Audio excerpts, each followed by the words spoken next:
ثانیہ مری بنیادی ذمہ داری تو وزیر اعلیٰ پنجاب کی بھی تھی۔ اسلام آباد ہائی کورٹ اسلام آباد ہائی کورٹ نے نیشنل ڈیزاسٹر مینجمنٹ اتھارٹی کے قانون پر مکمل عمل درآمد کا حکم دیتے ہوئے ثانیہ مری کی تحقیقات کے لیے دائر درخواست نمٹا دی۔ ہائی کورٹ کے چیف جسٹس اظہر من اللہ نے ثانیہ مری کی تحقیقات کو حکم دینے کے لیے دائر درخواست پر سماعت کی۔ Attorney general Khalid Javed Khan, additional attorney general Qasim Wadood, member planning N D M Idrees Mehsud عدالت کے سامنے پیش ہوئے۔ چیف جسٹس نے کہا کہ اب اس کمیٹی نے متعلقہ حکام کے عہدوں سے ہٹا دیا ہے، بنیادی ذمہ داری تو وزیر اعلیٰ پنجاب کی بھی تھی۔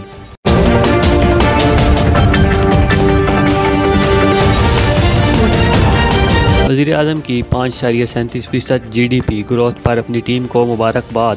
اسلام آباد وزیر اعظم عمران خان نے کہا ہے کہ ہماری اقتصادی اصلاحات کی کامیابی کو بین الاقوامی سطح پر تسلیم کیا گیا۔ اپنے ٹویٹ میں وزیر اعظم عمران خان نے کہا ہے کہ میں اپنی حکومت کو 3 برس میں 5.37% جی ڈی پی گروتھ حاصل کرنے کا مبارکباد دیتا ہوں۔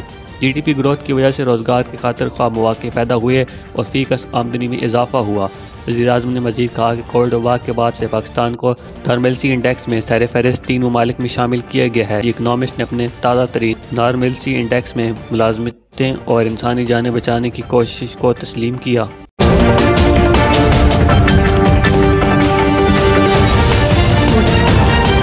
ہمارا چیلنج اپوزیشن نہیں مہنگائی ہے، شاہ محمود قریشی۔ مخدوم شاہ محمود قریشی نے قومی اسمبلی میں اظہار خیال کرتے ہوئے کہا ہے کہ اپوزیشن اگر کوئی درست تنقید کرتی ہے تو ٹھیک کرتی ہے۔ اپوزیشن ہی نہیں، حکومت بھی کہتی ہے کہ کھاد کی قیمت بڑھی ہے اور قلت بھی ہوئی ہے، لیکن مسئلے کے حل کے لیے حکومت نے اقدامات کیے ہیں۔ انہوں نے کہا کہ ہم کمزوریوں کا اعتراف کر رہے ہیں تو اپوزیشن بھی کرے۔ ہمارا چیلنج اپوزیشن نہیں مہنگائی ہے۔ ہم اپوزیشن کا مقابلہ سیاسی انداز میں کرنے کو تیار ہیں، لیکن مہنگائی کی وجوہات بھی تو جاننا چاہیے۔ گیس اور پیٹرولیم کی عالی قیمتوں کے باعث مہنگائی بڑھ رہی ہے۔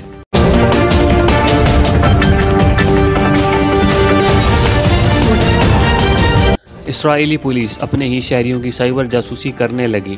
اس انکشاف کے بعد اسرائیلی حکومت نے مقامی پولیس کے خلاف تفتیش کا آغاز کر دیا اور اس حوالے سے اٹارنی جنرل اسرائیل نے وہاں کے پولیس کمانڈر کو لکھے گئے خط میں حکم دیا ہے کہ 2020 سے 2021 کے دوران وائر ٹیمپنگ اور سائبر جاسوسی کے تمام ریکارڈ جمع کرائے جائیں۔ مذکور اخبار نے یہ اسرائیلی پولیس کی اس حرکت کو جمہوریت کے لیے خطرہ قرار دیا، البتہ اپنے ذرائع کے بارے میں کچھ نہیں بتایا۔ واضح رہے کہ اسرائیل سیکورٹی اداروں کو قانونی طور پر کسی بھی شہری کی نگرانی کا اختیار حاصل ہے۔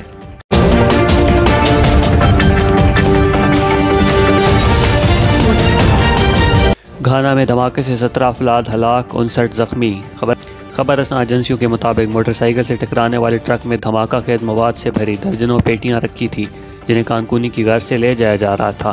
دھماکہ اتنا شدید تھا کہ زمین میں کئی فٹ گہرا گڑھا پڑ گیا، جبکہ ارد گرد کی درجنوں عمارتیں بھی زمین بوس ہو گئی۔ گنجان آباد علاقے کی وجہ سے دھماکے میں شدید تباہی پھیلی، جس سے زیادہ جانی نقصان ہوا اور حادثے کی وجہ سے اٹھنے والے دھوئیں اور راکھ کے بادل نے ایک وسیع علاقے کو اپنی لپیٹ میں لے لیا۔ گھانا حکام کا کہنا ہے کہ امدادی کارروائیاں مکمل ہو چکی ہیں۔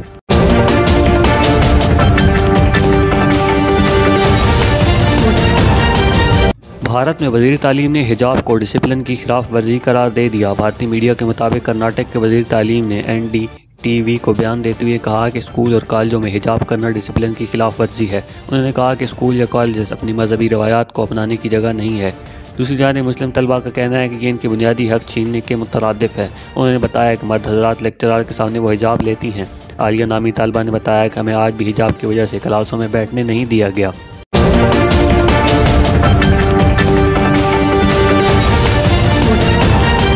یورپی یونین نے کابل میں سفارت خانہ کھول لیا۔ طالبان عالمی خبررساں ادارے کے مطابق امارات الاسلامیہ افغانستان کے وزارت خارجہ کے ترجمان نے اپنے ٹویٹ میں بتایا کہ یورپی یونین نے متعدد ملاقاتوں اور افہام و تفہیم کے بعد کابل میں 6 ماہ سے بند اپنا سفارت خانہ باضابطہ طور پر دوبارہ کھول لیا۔ ترجمان طالبان نے یہ بھی کہا ہے کہ عالمی قوتوں کو افغان عوام کو درپیش انسانی بحران کو مد نظر رکھتے ہوئے طالبان حکومت کو تسلیم اور افغانستان کی بیرونی ملک میں موجود منجمد اثاثوں کو فوری طور پر بحال کرنا چاہیے۔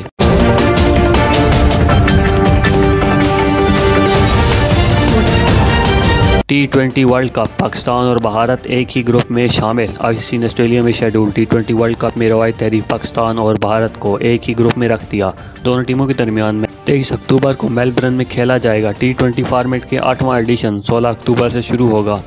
آسٹریلیا کے 7 شہر Adelaide, Brisbane, Geelong, Hobart, Sydney, Melbourne اور پرتھ ان سنسنی خیز میچوں کی میزبانی کریں گے۔